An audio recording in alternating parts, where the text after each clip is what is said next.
Assalamu alaikum. Welcome to new lecture, and in this lecture we will resolve some fractions when denominator has repeated irreducible quadratic equations. ठीक है? For example, resolve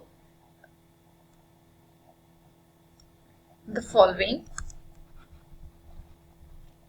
ठीक है, और हम यहाँ पे ना डायरेक्ट ही एक एग्जाम्पल कंसीडर कर लेते हैं so that our calculations would be easy for us. ठीक है, तो यहाँ पे हम ऐसे करते हैं x cube minus 2x square plus 2 upon the second one is x square plus 1 whole square. ठीक है, अगर हम ये एक फ्रैक्शन कंसीडर करते हैं ना, you can see here this is proper fraction because the degree of numerator is 3 and the degree of denominator is 4. ठीक है, अच्छा, अगर ये प्रॉपर फ्रैक्शन है ना तो हमें डायरेक्ट अब सिंप्लीफिकेशंस करनी चाहिए. ठीक है, उसके लिए हम क्या करते हैं, सबसे पहला काम ये करते हैं कि लेट कर लेते हैं.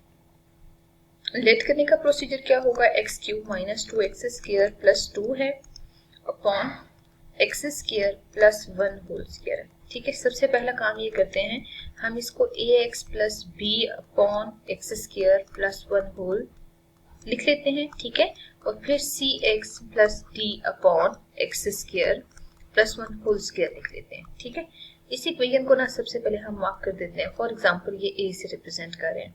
अब हमें क्या करना है, सबसे पहले यहाँ पे ए एक्स प्लस बी को मल्टीप्लाई करना है एक्स स्क्वायर प्लस 1 से. ठीक है, मीन्स एलसीएम लेके हम टर्म्स को कैंसिल आउट करने की कोशिश कर रहे हैं. तो बेसिकली जब आप एलसीएम लेंगे ना तो एलसीएम में कुछ इस तरह का प्रोसीजर फॉलो होगा कि डिनोमिनेटर में इधर भी X square plus 1 whole square है और यहाँ पे भी जो डिनोमिनेटर में टर्म आएगी वो x square plus 1 whole square ही आएगी. ठीक है, अब हम क्या करते हैं कि दोनों साइड से कैंसिलेशन कर देते हैं. ठीक है, कैंसिलेशन करने के बाद ना डिनोमिनेटर की आप देख सकते हैं x cube minus 2x square plus 2 आ रहा है. ठीक है, और इधर हमें मजीद मल्टीप्लिकेशन की जरूरत है. तो यहाँ पे मल्टीप्लिकेशन के बाद आप देख सकते हैं कि कुछ इस तरह का फिनोमेना आ रहा है. ठीक है, और यहाँ पे सी एक्स प्लस डी लिखते हैं. अब हम ऐसा करते हैं कि मजीद इसको सिंप्लीफाई करते हैं. मीन्स यहाँ पे आप एक्स क्यूब एक्स स्क्वायर और एक्स वाले जो कोफिशिएंट्स है ना उनको जरा हम सेपरेट कर लेते हैं. तो देख सकते हैं कि एक्स क्यूब का जो कोफिशिएंट आ रहा है, ठीक है, ए एक्स क्यूब का, वो आपको यहाँ पे डायरेक्ट ए एक्स क्यूब मिल रहा है. ठीक है, लेकिन इसके साथ अगर हम अगेन कंपेयर करते हैं एक्स स्क्वायर की वैल्यूज तो उसमें जस्ट एक्स स्क्वायर आ रही है, और अगर हम एक्स का कोफिशिएंट देखें तो ए प्लस सी आ रहे हैं. ठीक है, तो मैंने इन दोनों के कोफिशिएंट्स जिनके कंबाइन हो सकते थे उनको कंबाइन करके कांस्टेंट टर्म को एट द एंड मूव कर दिया. ठीक है, अच्छा देखें, अब हमें क्या करना है, अब हमें मजीद यहाँ पे ये जो लास्ट इक्वेशन आ रही है ना इसको इक्वेट करना है. ठीक है, इक्वेट करने के लिए ना एक्स क्यूब की टर्म्स इक्वेशन के दोनों साइड से इक्वेट करते हैं. उसके लिए हम सिंपल लिखते हैं equating coefficients of x cube. ठीक है, अब देखें एक साइड पे एक्स क्यूब का 1 है और दूसरी साइड पे कोफिशिएंट ए है. It means 1 equals a. तो ए की वैल्यू हमने इजीली फाइंड आउट कर ली है. अब हमें बिल्कुल इसी तरह इक्वेट करने हैं इक्वेटिंग कोफिशिएंट्स ऑफ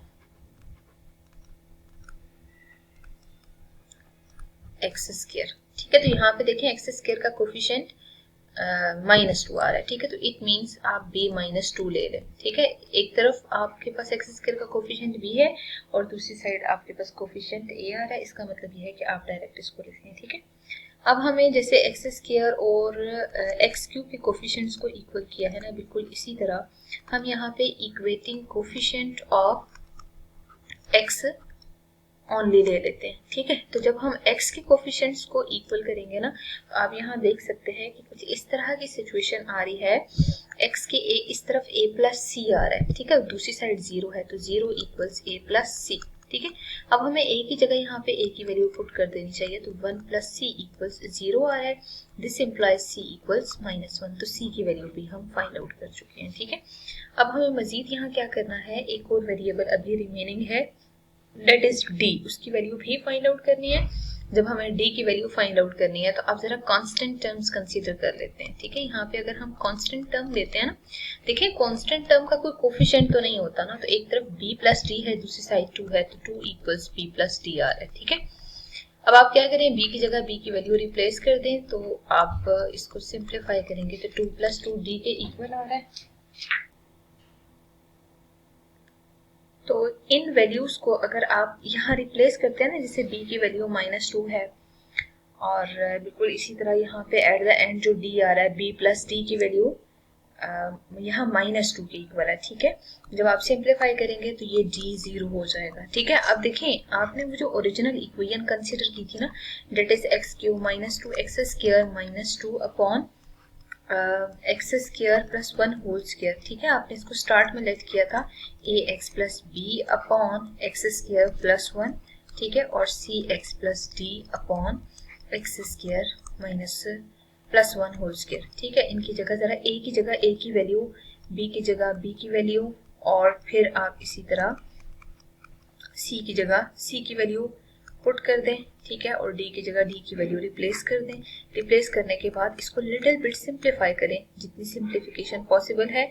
यहाँ पे x -2 upon x square plus 1 आ रहा है, और यहाँ पे x upon x square plus 1 whole square आ रहा है, ठीक है। तो यू कैन सी हियर ये जो आंसर आ रहा है ये वैलिड होगा, ठीक है। मतलब आपने क्या किया, एक फ्रैक्शन गिवन थी जो कि प्रॉपर थी, आपने उसी प्रॉपर फ्रैक्शन को स्प्लिट कर लिया है, बेसिकली इसी को कहते हैं पार्शियल फ्रैक्शन। तो सिंपल आपने सिंप्लीफिकेशन करनी है, इसमें कोई हार्ड एंड फास्ट रूल नहीं है कि आप जो है वो कैलकुलेशंस किस तरह कर रहे हैं, ये किस वैल्यू को पहले फाइंड आउट कर रहे हैं। बस ये है कि आपने डायरेक्ट ये टेक्निक यूज करके सिंप्लीफाई करना होगा।